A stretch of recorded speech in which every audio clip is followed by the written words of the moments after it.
servants. It was a world that had never existed. But though the guests of Hopwicke Country House Hotel, deep in their hearts, were probably aware of this fact, like children suspending disbelief to their own advantage over the existence of Father Christmas, they willingly ignored it. None of the clientele, anyway, had the background which might qualify them to argue with the detail of the hotel's ambiance. Real aristocrats, whose upbringing might have contained some elements of the effect being sought after, would never have dreamed of staying in such a place.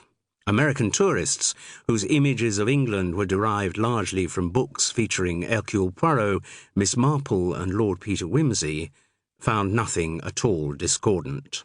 And though the trust-funded or city-bonus-rich young couples who made up the rest of the hotel's guest list might occasionally assert themselves by sending the wine back, they were far too socially insecure to question the authenticity of the overall experience for which they paid so much over the odds.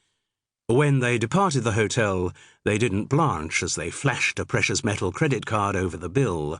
In that detail, the image was sustained. No one was so indelicate as to appear to think about money. As to all the boring stuff being done by invisible servants, here the hotel was on less certain ground. Though that was certainly the effect to which the management aspired, they didn't have at their disposal the vast armies of staff which would have ensured the clockwork precision running of an Edwardian country house. Economy dictated that there were never really enough bodies around to do everything that was required, that the hotel's owner ended up doing far more menial work than she should have done, and that when one member of staff failed to turn up on time, chaos threatened. Which was why Jude had received an emergency call from the hotel's owner that April afternoon. There was no one at the antique reception table as she hurried past, just a tiny brass bell to summon service. Jude was making for the kitchen at the end of the hall, but noticed a door opposite the bar entrance was open, and moved towards it. Steep steps led down to the hotel cellar. The lights were on. As Jude peered down, a familiar face looked up at her. "Thank God you've come." "What is it this time?" "Bloody waitresses. Stella's cried off because she's going out with some new man, but she promised me her daughter had come in. Bloody kid rang in at 3:45 to say she couldn't do it." "Any reason?" "Didn't say. Told me and rang off." "Suppose you should be grateful she rang at all." "Why?" "God, Stella's going to get an earful when she next comes in." "Don't sack her." Jude's voice was firm and cautionary. "You can't afford to lose any more staff." "No." Suzy Longthorne, the hotel owner, sighed and held out 2 bottles of port. "Could you take these?" She picked up 2 more, turned off the cellar light, came up the stairs and locked the door behind her. "Going to need a lot of port tonight," she said, and led the way through to the kitchen.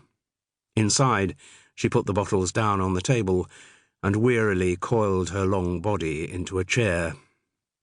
Even though she had thickened out around the neck, Suzy Longthorne remained a beautiful woman. It was still easy to see why she had graced so many magazine covers, been a desirable trophy for so many photographers and pop singers, been so frequently pursued and so frequently won. The famous hair, which had been through every latest style for nearly 4 decades, almost certainly now needed help to maintain its natural auburn, but looked good. The hazel eyes, though surrounded by a tracery of tiny lines, were still commanding. And the lithe, full-breasted figure seemed to have made no concessions to the years, though less of its toning now came from the gym than from the extraordinary effort of running Hopwicke Country House Hotel. Suzy was incapable of dressing badly. Other women in the same pale grey t-shirt, jeans and brown leather slip-on shoes would have looked ordinary, sloppy even. Suzy Longthorne could still have stepped straight onto a catwalk. On her, even the blue and white striped butcher's apron looked like a fashion accessory. In fact, a perfect photo shoot could have been done at that moment, the chatelaine of Hopwicke House in her kitchen. Like the rest of the hotel, the room had been restored by expensive designers to a high specification. Without losing its 18th century proportions or its wide fireplace, the kitchen had been equipped